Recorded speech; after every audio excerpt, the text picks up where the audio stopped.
The following is a Comfortably Zoned Radio Network production. My baby dolls, we are back again, another episode of Genesis. As always, I am your host, Ian Kahanowitz.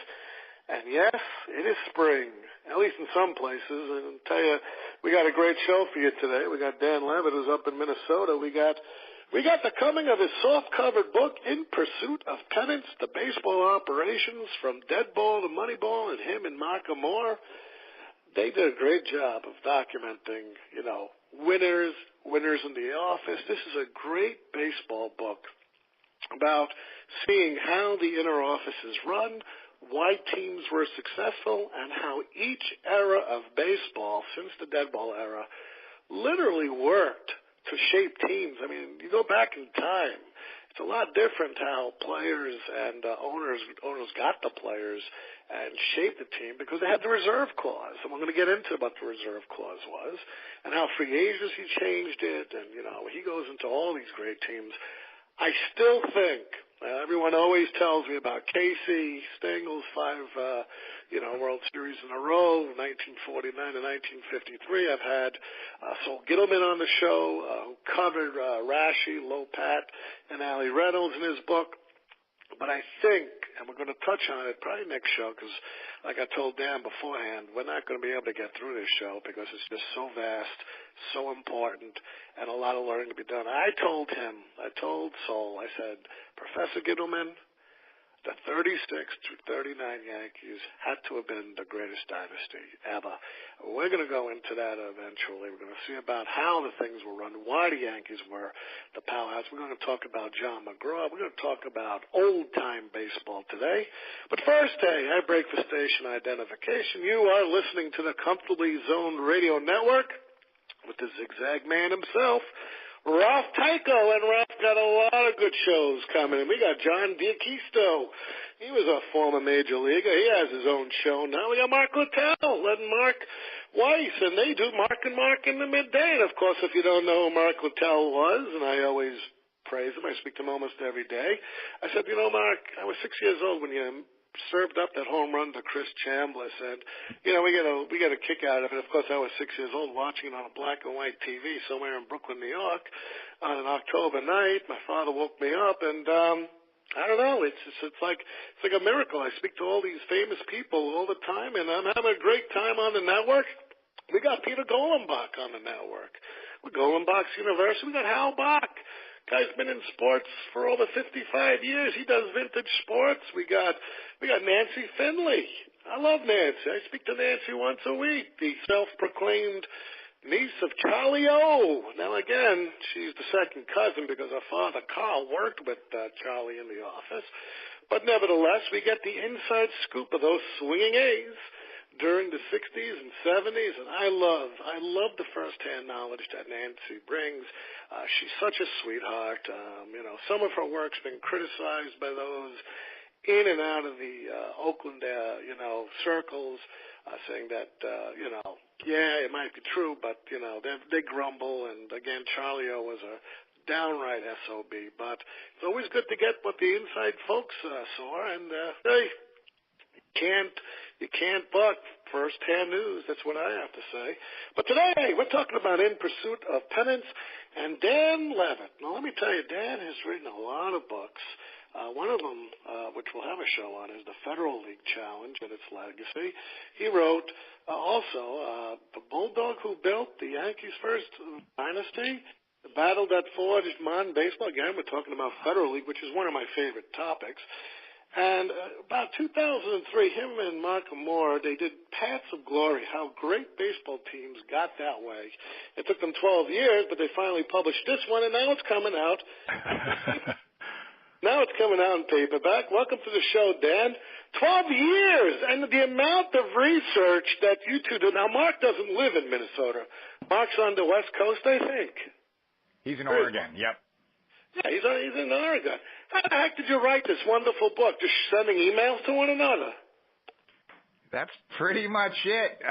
We've been friends for about 20 years and get together once or twice a year at the Sabre convention and catch up on stuff, but it's a lot of phone calls and a lot of emails.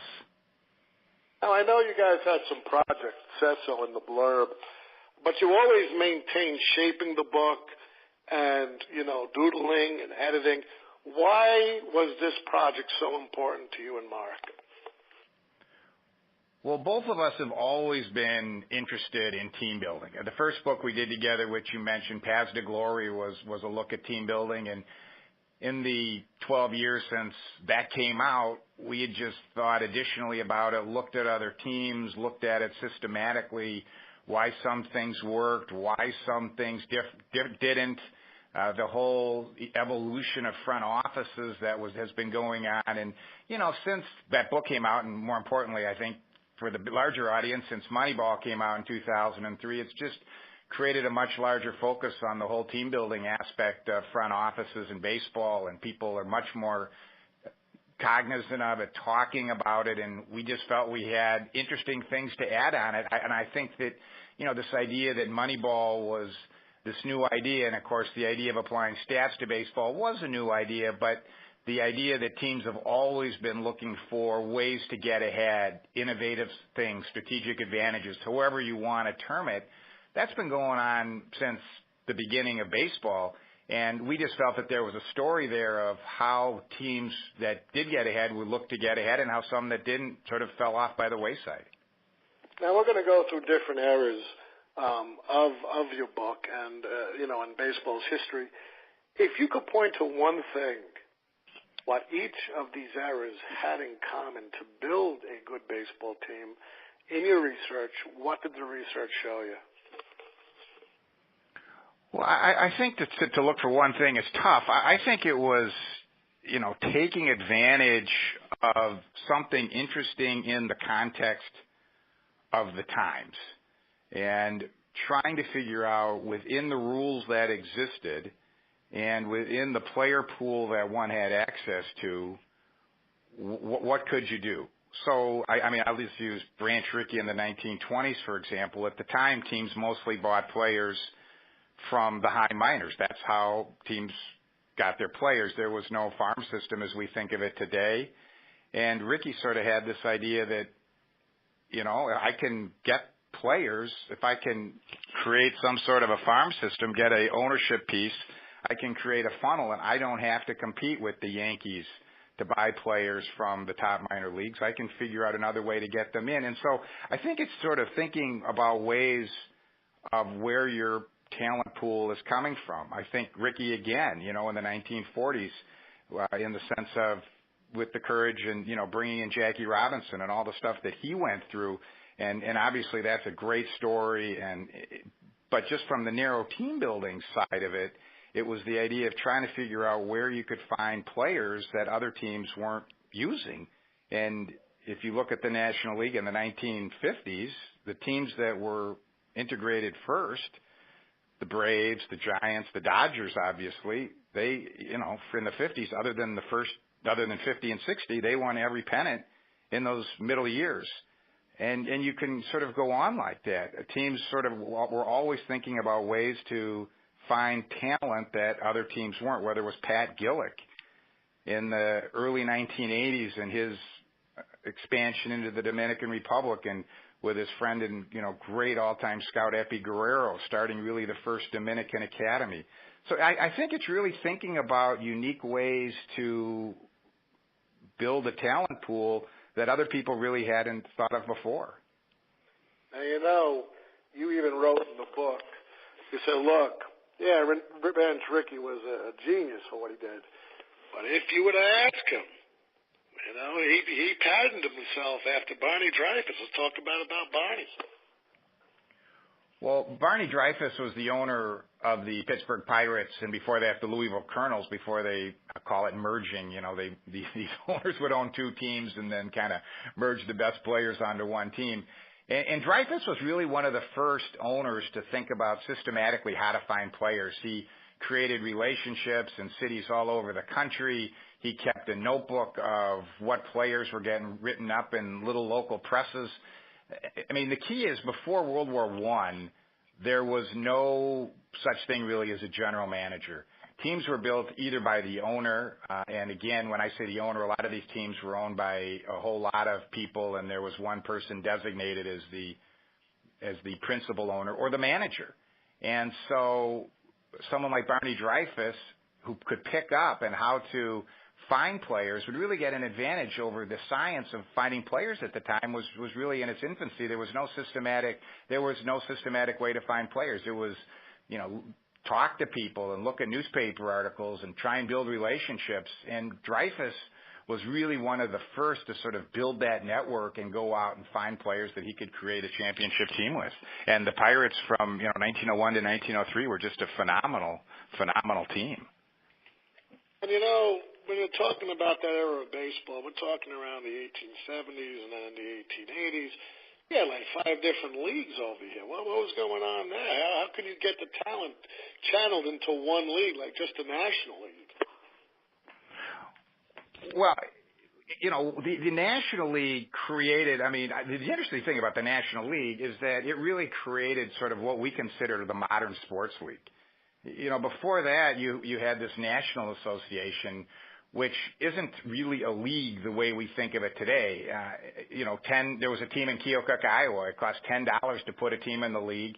There wasn't territorial exclusivity, and so the National League tried to form what we would today define as a sports league, and that created this sanctity of contracts where players couldn't simply leave contracts in the middle of the year and go to a different team. They was recorded in a league office, so teams knew which players were where. Again, there was this territorial exclusivity. They created a league as we know it today where there was franchise value. And once you do that, then all of a sudden you create a situation where you can create a hierarchy of leagues, and that's essentially what the National League did. Of course, the American Association came along and challenged them in the 1880s once they realized how successful the National League was, and the American Association did okay for a while until they eventually folded and merged 4 teams in 1891. And then, in the 1890s, we just had the 12-team National League from 1892 until 1891 until 1899, and that was really when the National League started getting in trouble because the owners just started taking the game for granted. Violence was getting out of control. But building a team at the time was much different when you had this sense of, players will belong to one team versus jumping around year to year. Now, the big thing was back then, there was no way to hold these guys. And so we have the indoctrination, the rollout of the reserve clause. And still people like my age, I was 6 years old when, the players finally got their freedom. We're talking about we are talking about 100 years of having a reserve clause. What the heck was that? Who invented it? And why was it so vital to these owners to have it? Well, so the National League started in 1876, and the teams were losing money, and players were jumping between teams, as one might expect, and owners weren't really paying attention to what they were doing. A fellow named Arthur Sodden, who was the principal owner of the Boston Braves, came up with the idea in 1879 that they would put this reserve clause in the contract, which essentially is what's in the Major League contract today for the first 6 years of a player's contract, which essentially says that after the contract is up, the team can renew the contract. And assuming you renew the contract, that clause, therefore, is in the contract every year, and a team, therefore, controls a player for life, which is obviously extremely unfair. That said, players did sort of challenge the reserve clause in court, and whenever there was a rival league. So when you had the American Association or the Players League then in 1890, if a player would jump, baseball would say, no, you can't jump because you're held by this reserve clause. Essentially, the courts never ruled in favor. Well, there were some funny exceptions, but essentially the courts didn't rule in favor of the reserve clause, and they said players were not bound by it. That said, if you didn't have a rival league to compete and no team would bid for you, it didn't really matter whether the court said it was valid or not. That the teams simply abided by each other's reserve clause. Effectively, you were bound to your team forever. And that's really what the antitrust cases were all about, was that teams, if baseball had been ruled subject to these antitrust laws, which eventually they were not, then these players would have been free because owners would not have been able to simply not bid for other players. It would have been viewed as a antitrust violation. You know something? You know what I found in my research, and I love the business of baseball. When Marvin Miller came in 1966, and believe me, he is one of my heroes. The guy, how Bud Selig is in there, and how Marvin Miller should be in the Hall of Fame is beyond my comprehension. But people still hold grudges against Miller. He read that clause, and he said, nowhere do I find it being reoccurring. It says specifically here, it ends in 1 year, and a right to renewal. And after that, that contract's dead. No one in the 100 years from the 1870s to the 1970s looked at it and said, yeah, you know something? It's a vague language. What's going on there? Well, I think what Miller had that no one had before him was that he managed in the early agreements to have an impartial arbitrator put into the decision process through his early collective bargaining agreements in the late 60s and early 70s. There was no way, even if a player said the reserve clause doesn't apply to me, which many of them said, there was nothing they could do about it because the owners would just say, yes, it does, and don't quit bothering me about it. And if the players took them to court, the courts would say, you know what, the earlier court gave baseball this antitrust exemption. We're not going to overrule that. And if they want to live by the reserve clause, then they can, essentially. So to a certain degree, it was Miller's creating this mechanism, impartial arbitration through the early CBAs, collective bargaining agreements, that really gave him the opportunity to challenge that in a structural way. And then, obviously, they won because what you say is the case. Now, the thing was, of course, there were challenges to the reserve clause, and let's go back to the 1880s and early 1890s.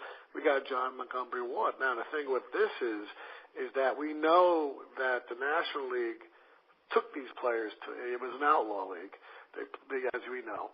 They fought back in courts arguing, hey, the reserve clause, now, which is in the players' contracts, they prohibit players from negotiating with any other team. There can't be no challenges.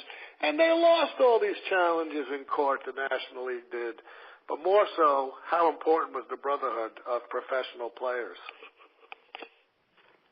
Well, I think it was symbolic, and I think it was really, so this was the league in 1890 where the players sort of created their own league. They essentially, after 1 year, the league folded, unfortunately. I think it was important in the sense that it showed that without a monopoly, players could make more money and that the system was grievously unfair. And I think it proved that as well, where the National League said, "Oh, maybe the players are happy." They clearly weren't, or they wouldn't have all jumped to the Players League. But I think long term, I think that the impact of the Players League was very small. It was more of a symbolic thing for a year or so. The thing that I found in my research on the players, the Players Association in 1890, the whole brotherhood, was they were actually out producing the National League in ticket sales. But the problem was that the investors got cold feet and they refused to pump the money into the brotherhood. And so, even though they outsold the National League and took a lot of their stars, they were doomed from the get-go without a financial backing. Now, my question to you is you had all these associations and you had the National League, and what was the difference in, something like the Brotherhood here, the Players Association, as against the American Association or the International Association or the National League? Why would it fail with only 1 year? Why would investors get the cold feet? Well, I think to a certain degree the National League owners co-opted a lot of them and just said, why should we all lose money? The American Association probably lost the most money of any of the three leagues because, they folded after 1891. The American Association probably lost the most money of any of the three leagues. I think everybody was just losing gobs of money, and I think the National League just owners, to a certain degree, went back and co-opted them and said, you guys don't really want to be doing this. And I think a lot of them just sort of gave it up because they couldn't see a way to make money. And I also think that, when you look at the American League, which is really the only league that succeeded permanently in a battle against the National League, there was a number of things going on there. One is that the National League at the time was completely disorganized, which they weren't as disorganized in 1890. And then two, you had somebody like Ban Johnson, who was extremely driven, and then you had a guy like Charlie Summers, who owned the Cleveland Indians and was a coal magnate. He basically bankrolled three of the teams, and so I just think it was structural. I just think it was structural, and that certainly the Players League, under different circumstances, could have succeeded, but they just didn't have the one or two totally committed owners to team up with the players. I can't stress the importance, and you just mentioned it, of Ban Johnson. Here is a guy that has been lost to history. There's only been one book written about him, and that's by Eugene Murdoch. And he's written numerous articles on Ban Johnson, but he remains pretty unknown because, again, you had the Commissioner Landis come in and basically took all the power that Ban Johnson and the National Committee. People don't even know what the National Committee was. But let's talk about Ban Johnson because I think, and I wrote a lot about him in my upcoming book with his war with Landis and how he got KO'd in the end and how he was very sick and drunk. But that's later on. He was a very powerful person in the 1890s. He was a sports reporter from Cincinnati, and he got a hold of the Western League. Well, he pretty much ran the Western League. How was he able to bring the Western League from a minor league system into a major league system by 1900? Well, again, I think a couple of things were going on. First of all, the National League contracted from 12 teams to 8 for the 1900 season, and therefore you created some more cities, you created more players. I think clearly in 1900 in American baseball there was room for more than 8 teams. I mean, just a few years before, you'd had the American Association and the National League, and you probably had, between those two leagues, you certainly had 16 and possibly more teams. And when you had the Union Association, you would have even had more. So clearly, you could support more than 8 teams nationally. Secondly, within the National League, there was all sorts of infighting, so they weren't really ready to respond in full to a new league attack. And then again, Ban Johnson was just really smart. He strategically found owners that both he had some control over and had some money. And then two, he found this guy, Charles Summers, who was, I think, owned the Grand Rapids team in the Western Association. I'm not positive of that. And he was a rich coal guy from Cleveland. And he basically bankrolled the Boston and Chicago franchises plus his own franchise. I think he helped out in Philadelphia. And so he found someone who would help him. Plus, he was just really driven, and he just exerted his will and decided he was going to make this thing work. And he did a really phenomenal job of bringing in a new league, which is something that anyone who's studied the history of of competing major leagues knows how hard that is to do. And what's interesting is, let's talk about the baseball war, because a lot of people don't know about the early baseball war. Some people know a little bit about the Federal League, which came about 13 years later and did the same thing Ban Johnson did, except at that time Ban Johnson was on the other side of the coin. Right. It's exactly the same thing, Dan. If you compare the two things, there is no difference between what the Federal League was and what the Western League was doing 13 years earlier. Let's talk about the baseball raids, and let's talk about the war. Well, to survive as the new major league, the American League went out and they signed a bunch of the National League stars, and the National League took a bunch of them to court under the reserve clause. Again, essentially the reserve clause was never really upheld. The Nap Lajoie case was a little bit strange. But in general, the American League had money and they signed players, and the National League had been underpaying their players for 10 years. And when there was a room here to jump, players jumped.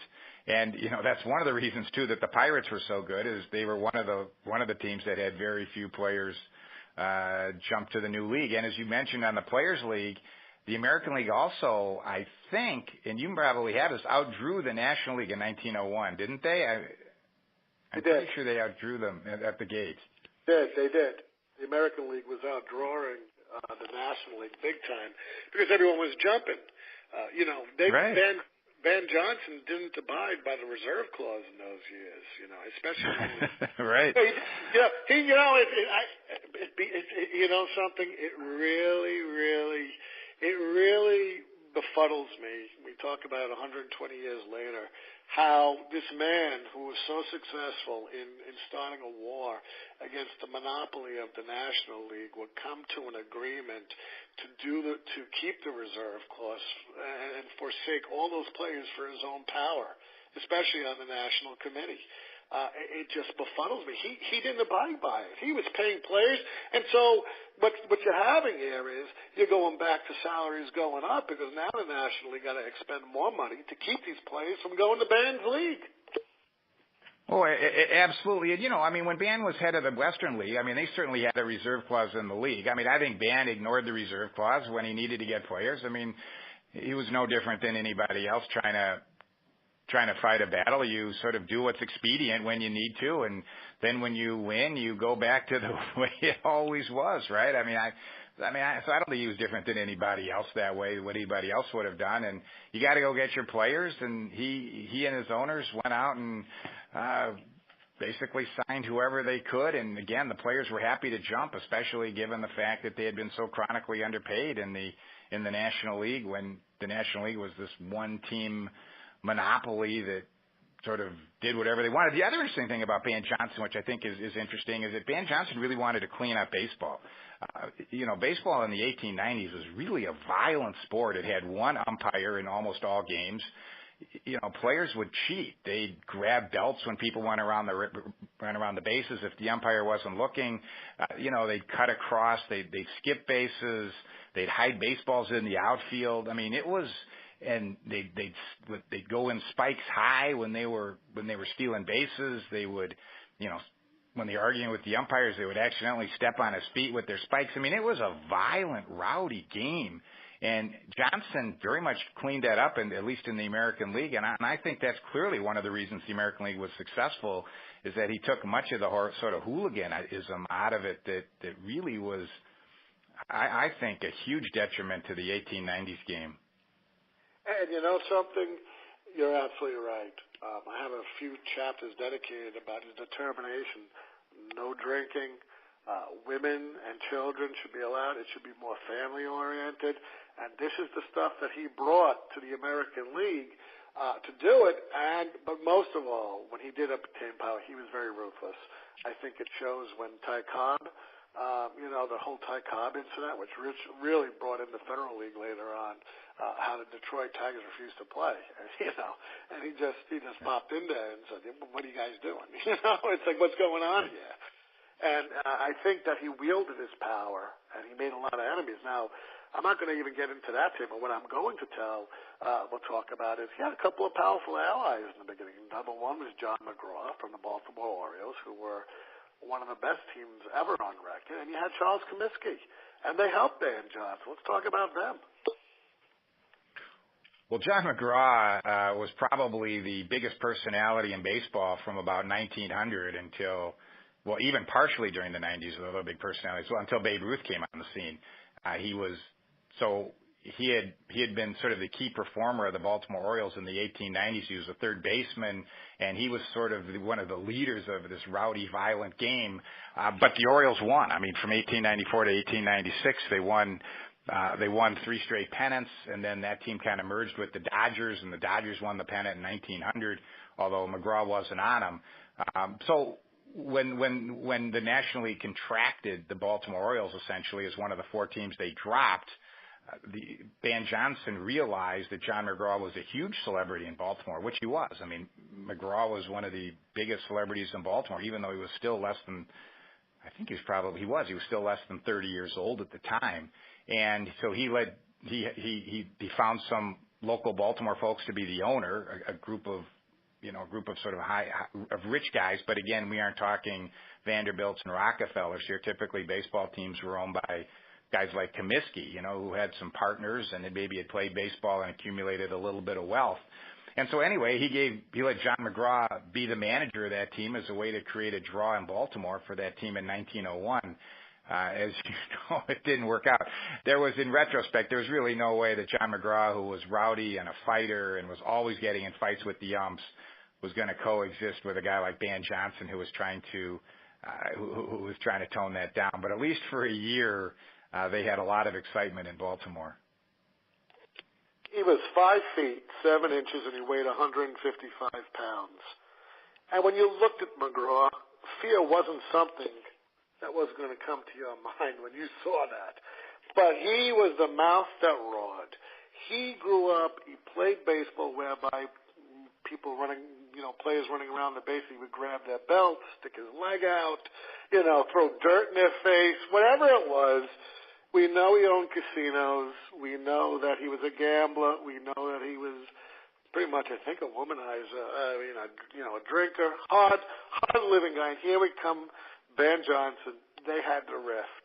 And because of this rift, McGraw boycotted the 1904 series after the first series between the Boston Americans and the Pittsburgh Pirates. What went on in that year with 1904? So the McGraw ended up jumping from the Orioles to the Giants, and that in itself is kind of a great story. In 1902, when the owners of the New York Giants bought out the Orioles, released all of their players, the Giants basically signed the best players and then signed McGraw to manage. The Giants had been pretty much a terrible team, and with the players McGraw signed from the Orioles after the team released him, and with his managing ability, the team quickly went on. They won the pennant in 1904. Then, as you mentioned, and did not play in the World Series. I mean, there's a lot of stories. It's hard to know exactly what's going on there. One of the things is that the New York Highlanders, which is now the Yankees, looked like they might win the pennant in 1904, and I think that the Giants did not want to legitimize the Highlanders by playing the World Series against them, and so they might have decided not to do it earlier on. Then there's just also that, the Giants hated the American League for putting the New York team, after the Orioles folded for 1903, the American League put the team in New York, which is now the Yankees.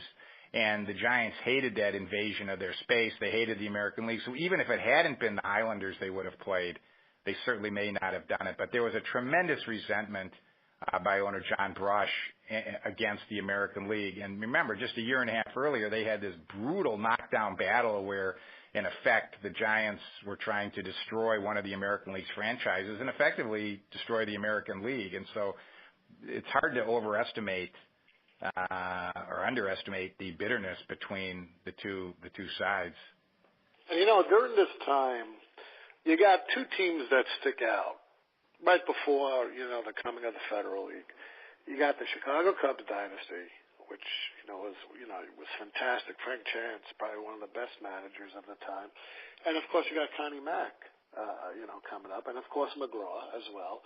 But why do you think Mack's A's and, Chance with the Chicago Cubs were so successful in the early digits of the 20th century? Well, I think that the key to a large degree is that, again, player procurement was much more informal. It was much more of a who do you know, can you create a network of people around the country. Connie Mack was famous for having done that, of knowing just about everybody around the country, creating these relationships.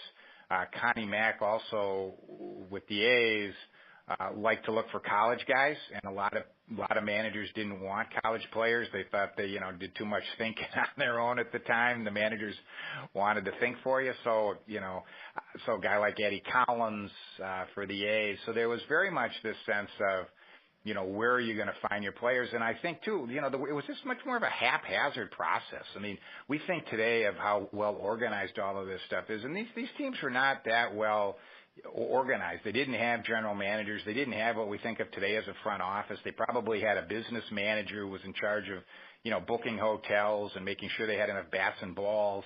But there was not this sort of front office staff we have today. So a guy like Connie Mack, a guy like Frank Chance, who had these relationships around the game, were well organized, were highly competitive, were very determined to find the best players. Similarly with John McGraw, who used his connections within the game. Part of it was just simply the will to go find these guys and to build these connections and to use your off days when you were traveling to go look at some minor league kid and see if you thought he was worth trying to buy. Let me ask you something. I always ask people, I know there's a new John McGraw biography coming out soon. I think within the next month I should be getting the book.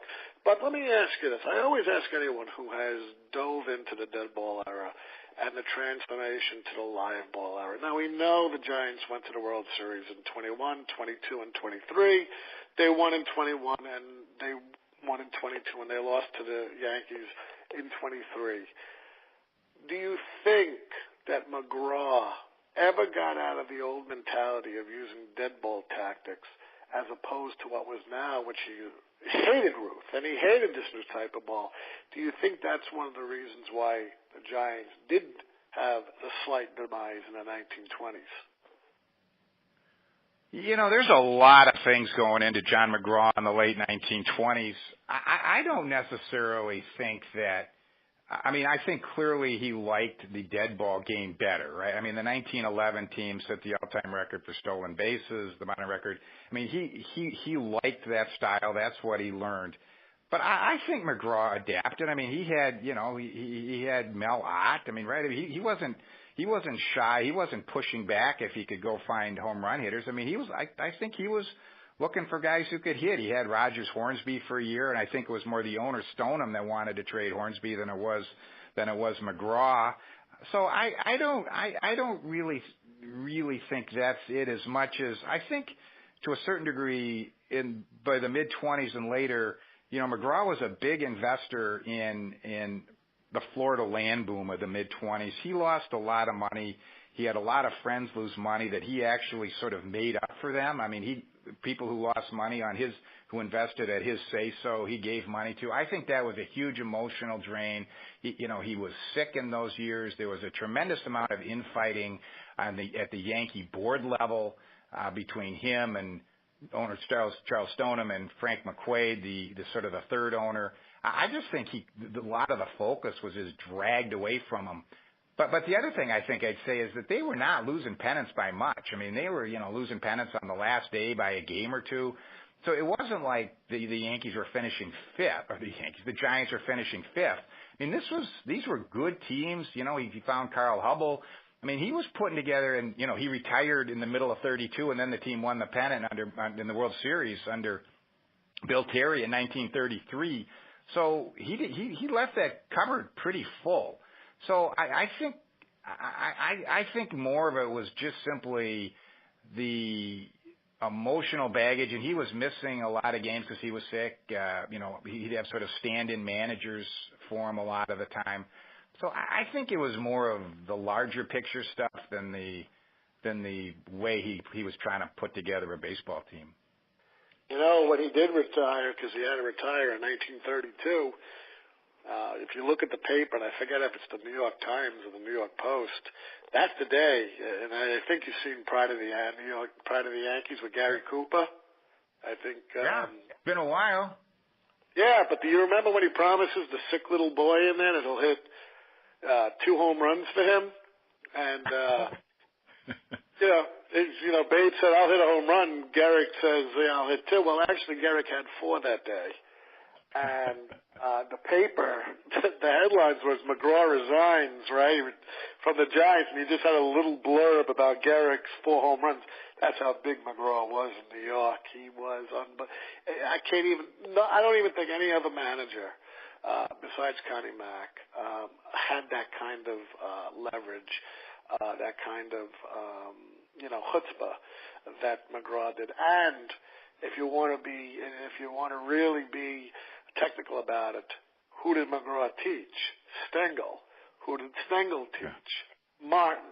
You know, all these things were handed down for the next, say, 50, 60 years, you know, all stemming from McGraw. Not only did he teach it, but his legacy still lives on even today, and you just don't hear about it, you just don't see it. But if you read up on it, he was the man, McGraw. Yeah, I mean, I think it's easy to forget what a big celebrity the guy was in New York at the time. I mean, you know, the 20s, you had the Roaring 20s in New York, and McGraw was at the center of this. He was in all the clubs. He was a buddy of, you know, New York Mayor Jimmy Walker. He was hanging out at the trendy restaurants, sitting in the fancy corner booth holding court. He was, and as you say, I mean, that's why he got such, when he retired in 1932, I mean, it was a huge story because the man was just a huge celebrity in New York. Now, by the 30s, it was, you know, a little bit less, but from his heyday in the early and mid-20s when he, you know, was one of the top, you know, half dozen celebrities in the city of New York. Yeah, and it's just an amazing, you know, it's an amazing thing when you go back into baseball now. Whatever kind of individual John McGraw was, Dave Fultz wasn't. He wasn't a swearer. He wasn't a drinker. He played baseball, football, and he had a career in law. Let's talk about Dave Fultz.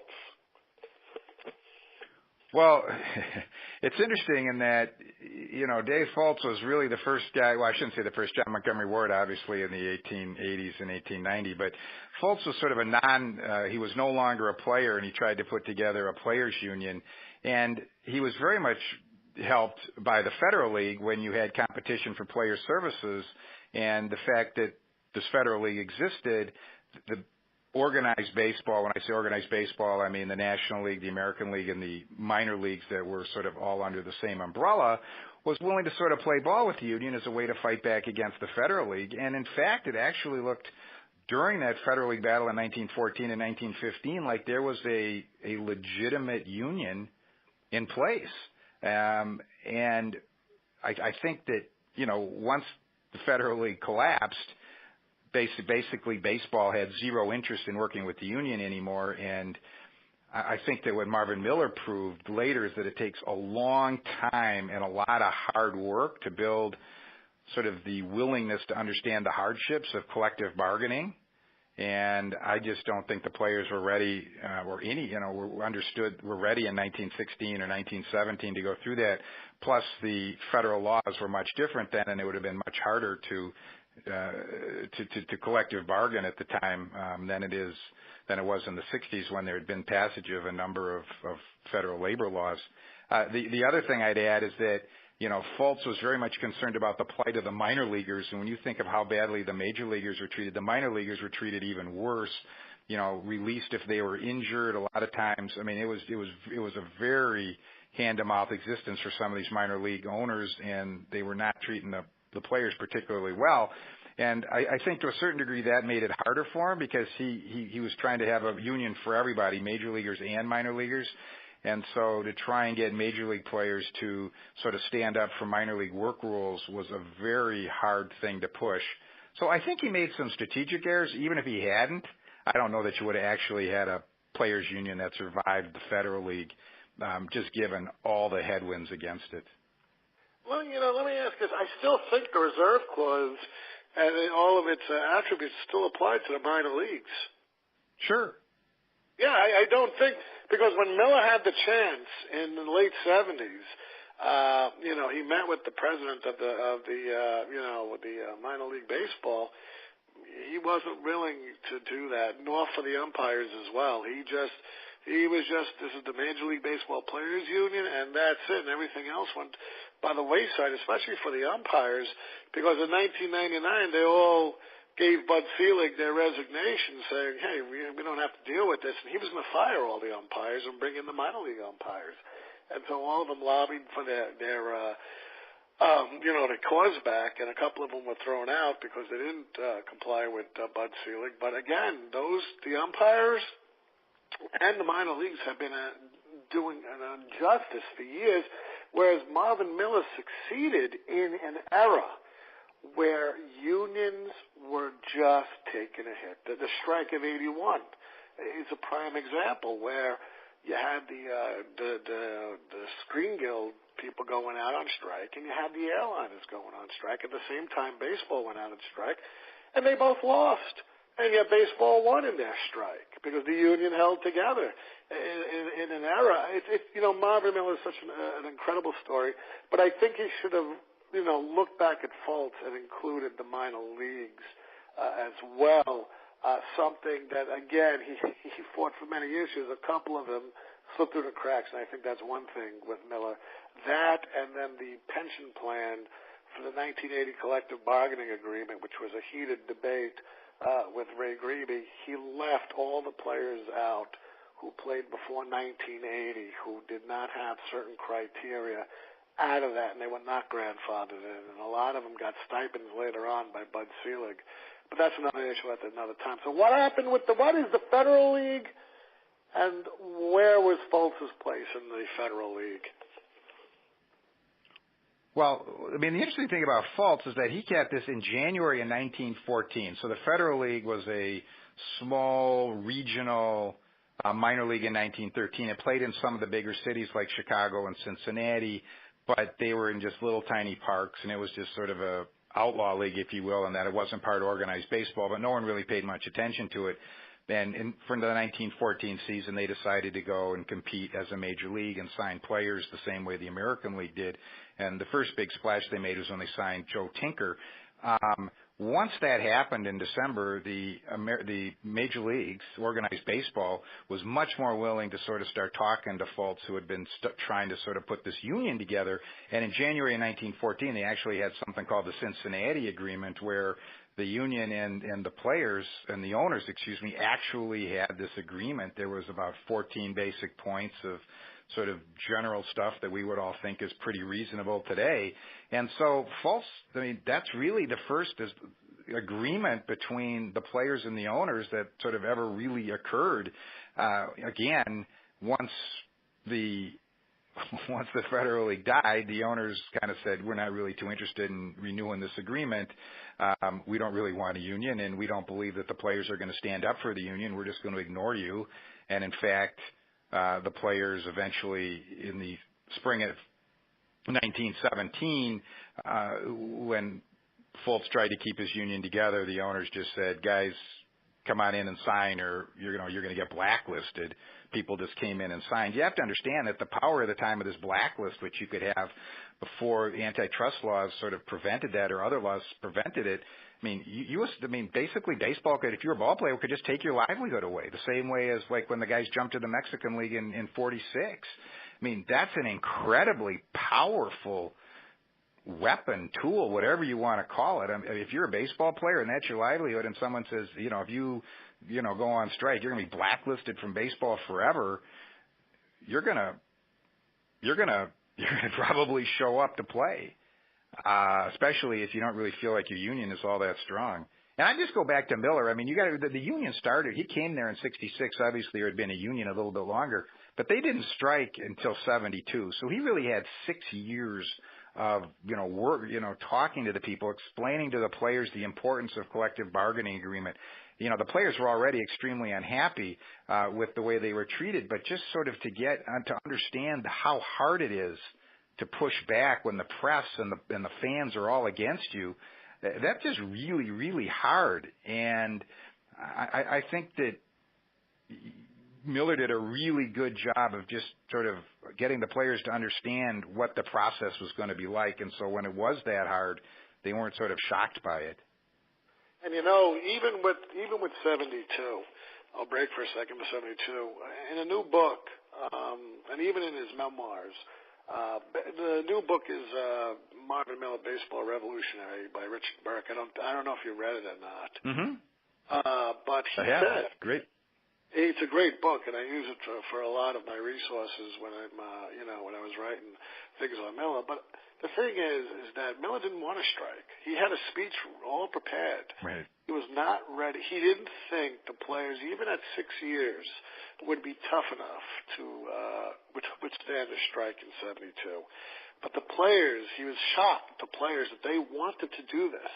and he was going to talk them out of it, saying, let's go and just. And he put his speech back in his pocket, and so he began the early spring strike. And a lot of people don't even realize that, again, April 1st, the strike began in 1972. On April 2nd, Gil Hodges was golfing because he had nowhere to go, and he died of a massive heart attack that day while the players were out on strike. And so it's an interesting thing when you look at the 1972 strike, because that was the first major league strike. That was the first sports strike in the history of any game. But I think Fultz is a very important character. I think the Federal League, it left its legacy in another way, and that's the antitrust exemption.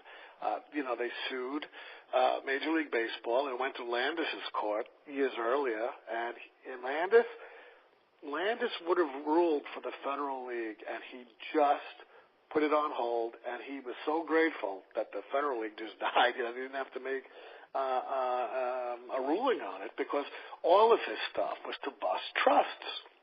And he loved baseball. And he did not want to break the sanctity of baseball, and so he didn't have to rule. So eventually it got up to Oliver Wendell Holmes, and I'll let you talk about the case.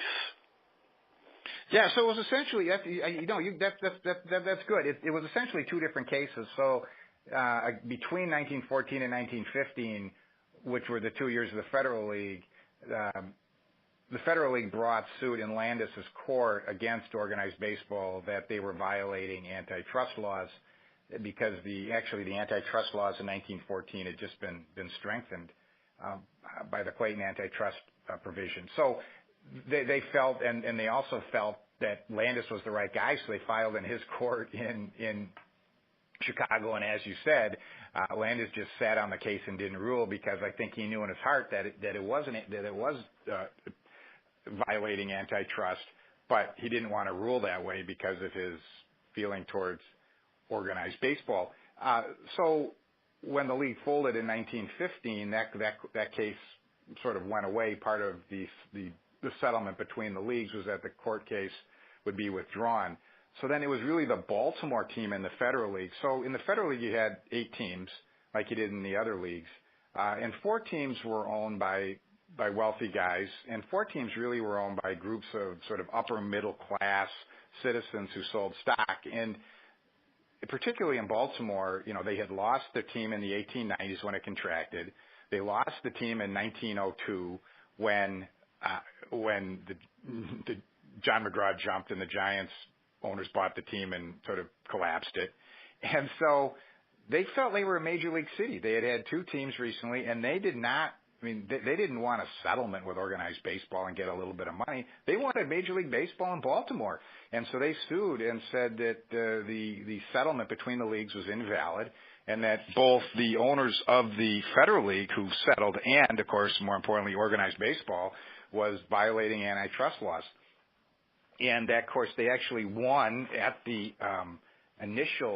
at the trial level, and then they lost on appeal, and it was eventually appealed all the way to the Supreme Court, where, it was ruled 9-0 that baseball was neither trade nor interstate commerce. So essentially, obviously, for Congress to be able to rule, to pass laws governing something, it has to be interstate commerce, at least in terms of business. Now that everything is essentially viewed as interstate commerce. But at the time, the ruling was not as bizarre as it seems today. There were sort of arguments on both sides of it. But again, it was a 9-0 decision written by Oliver Wendell Holmes that baseball was neither trade nor was it interstate trade. So it was not subject to the antitrust laws. And Baltimore lost its case and had to wait until the 1950s to get a team. And you know something? I am a huge believer in Brandeis's philosophy and Wendell Holmes' philosophy, but when I look at that case, I just want to throw up. Because how can you say that baseball is designated to a community sport when teams travel across state lines and play each other in different cities? Already you're invoking, if there's a crime there, you get the feds and the FBI, because the FBI will come and investigate, and and the FBI wasn't created yet. But they will, because it's gone over interstate lines. And the same goes along with baseball. They were making money off of tickets. The 1912 World Series is a prime example of how, one of the games was canceled. They had to go to an 8-game series. So to get more tickets, there was fixing going on and everything else. They had to travel back to Boston, from New York and get extra tickets. So people make I don't understand the court's logic. As a lawyer for the last 20 years, I think that's one of the worst opinions. And that's still good law today, only by some amendments and everything else, and a couple of other court cases, Toulson in the 1950s. When it comes to Major League Baseball, the courts are always stupefied when it comes to this, and I don't know why.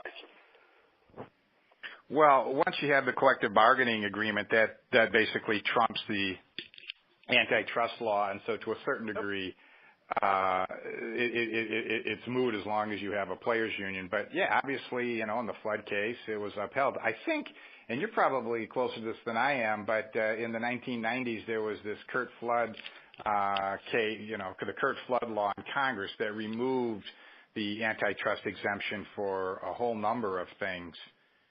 They did. And so essentially the antitrust exemption, because basically the courts always said, after the 1923 decision when it went back is, this is sort of an aberration given the way the world's interpreted now in terms of interstate commerce, but we're not going to overturn the old decision. That's up to Congress if they want to do it. And so I think it was 1997, 1998 in the Curt Flood Act, they actually did remove quite a bit of the antitrust protection. Again, it's much more, much less relevant given that you have collective bargaining going on now. And I'm going to end the show with one last piece of information here. When they were building these teams in the early 1900s and stuff, what I didn't like about the baseball league, the National League was, and baseball in general, is that they failed to recognize some of these leagues. The International League, they didn't recognize, but yet they would recognize the American Association stats. And when players came over from the American Association, their stats would apply too. Now, here's two examples of those folks who really didn't get any love when they jumped leagues. One is Pud Galvin, who went to the International League back then. He has 350 wins, I think. He's the all-time, thing with the left. I think it was lefty. But the thing is that he had an extra 50 games. If they allowed those stats to come in, he would only be the third 400-game winner. Eddie Plank was another. He went to the St. Louis Terriers for the Federal League, and his records did not get applied until 1968, almost 43 years after his death. No. They refused to recognize. They said this is an outlaw league. We're pissed off. You went there. And it's the same thing with Happy Chandler's Mexican League thing. I mean, it's the same thing. Hey, I'm going to have to break here because we can talk all day. But, hey, I had a great time today. I don't know about you, Dan, but, hey, a lot of stuff. The hour goes quick, like I said. It sure does. My pleasure. That was a lot of fun. Thank you very much. Well, I'm going to tell you what. We're going to get you back again because when does the soft cover book come out, or is it already out? For this, it should be out. There's no official date, but it should be out sometime in early March. All right. Well, this is what we're going to do. I'm going to continue to post on all my sites, like everyone knows. We'll do that little blurb a week. We'll get you back onto the show. How's next month sound?